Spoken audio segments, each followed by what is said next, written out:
So that's the Deputy Coordinator for the National School Feeding Program, Gertrude Kwashiga, speaking to Matilda Wamega earlier. Let's return to our earlier story in Parliament, where there were near blows, between members of Parliament for Asawasi and Asin Central. Joseph Opokugakpo joins me from Parliament. Hello, Joseph. First of all, tell us what happened that led to this altercation.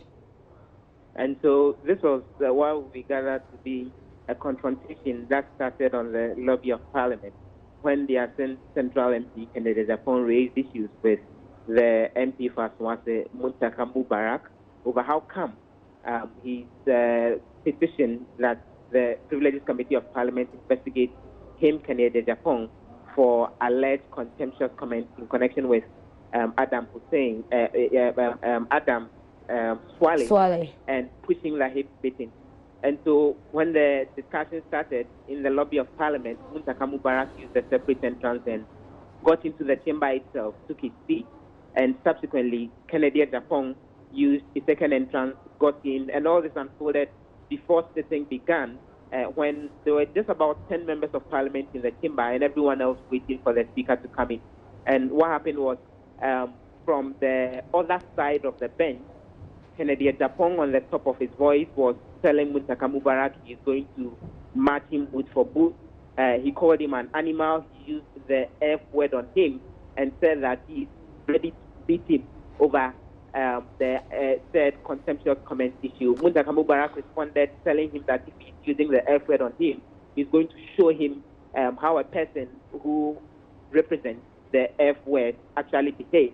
And then both of them were raising their voices to the extent that a lot of the MPs on the majority side... Now, Joseph, I'll have to interrupt you briefly. Did this start based on a confrontation from one side of these two? Yes, I didn't hear that. Was there any confrontation to begin this? I mean, who started it, would you say? Because it all started in the lobby of Parliament when Kennedy Agyapong approached Muntaka Mubaraka and raised issues with the said petition requesting that he be investigated for issues having to do with contempt. And then when both of them got into the chamber, Muntaka Mubaraka first getting into the chamber and subsequently Kennedy upon getting into the chamber, then Kennedy raised his voice at Muntaka and was insulting him on the top of his voice from the other side of the bench, to the extent that those of us who were sitting in the press gallery could hear the insults that were targeted at him. And some of the majority MPs attempted restraining Kennedy Agyapong. And eventually Muntaka Mubaraka responded, and it continued for well about 2 minutes until the MPs on the majority side walked out Kennedy Agyapong. And so how has this issue been handled? How has it been tackled since Parliament began its session today? The indication from the MPs and leadership is that this is not something that has been brought directly to the attention at the level of leadership. It happened when the majority leader and the minority leader were both not around. The speaker himself wasn't around. And so then the indication is that it has to be brought formally to the attention of the House before any action can possibly be taken. I asked the Vice Chairman of the Privileges Committee of Parliament about this, and that was the explanation he gave, that it's not been brought to the attention officially at the House.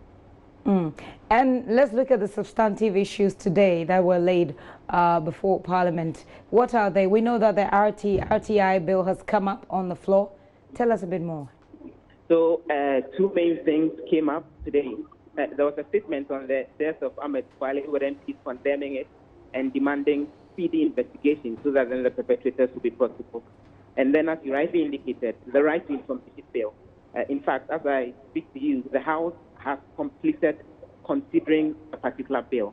All the 91 clauses in the bill has all been considered, and the chances were high that it was going to be possible to even get the bill approved today. But a hit emerged. One of the MPs is proposing amendment to the bill so that then even when it's approved by Parliament and the President assents to that, it will take up to 12 months before its full implementation can actually begin.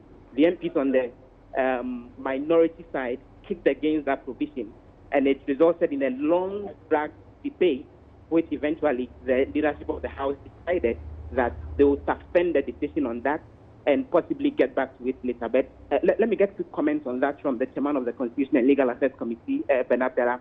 The RTI bill could have been passed today. How come?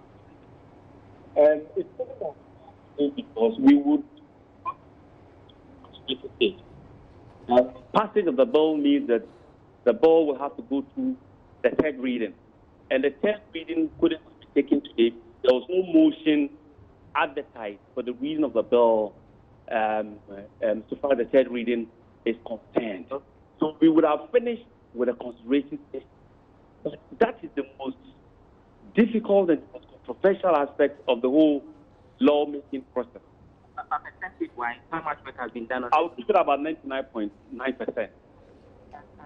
Hope that the final 1% will be dealt with so that then it will be approved? You know, the remaining issue, which is just one issue, with respect to the commencement clause, has been fed to the leaders of the House. So majority minority will have to meet and fair with the AG, the Attorney General, to decide whether it will be proper, given the resources that the government has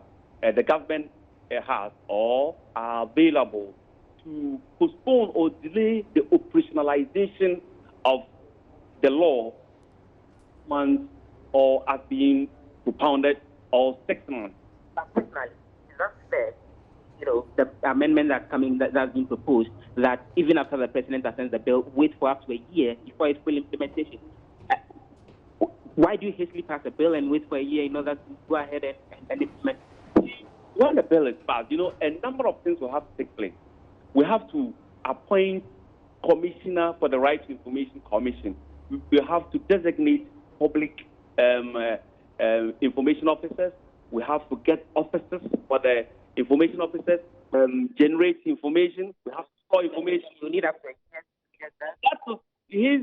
Now, Joseph, it looks like we lost you there, but Joseph was trying to get some thought from Mr. Ben Abdallah there on what happened with the RTI bill in Parliament at the moment. He said the bill is 99.9% complete. We'll see how that goes. But you're still watching The Pulse with me, Gifty and Opia. A quick break. I'll be right back.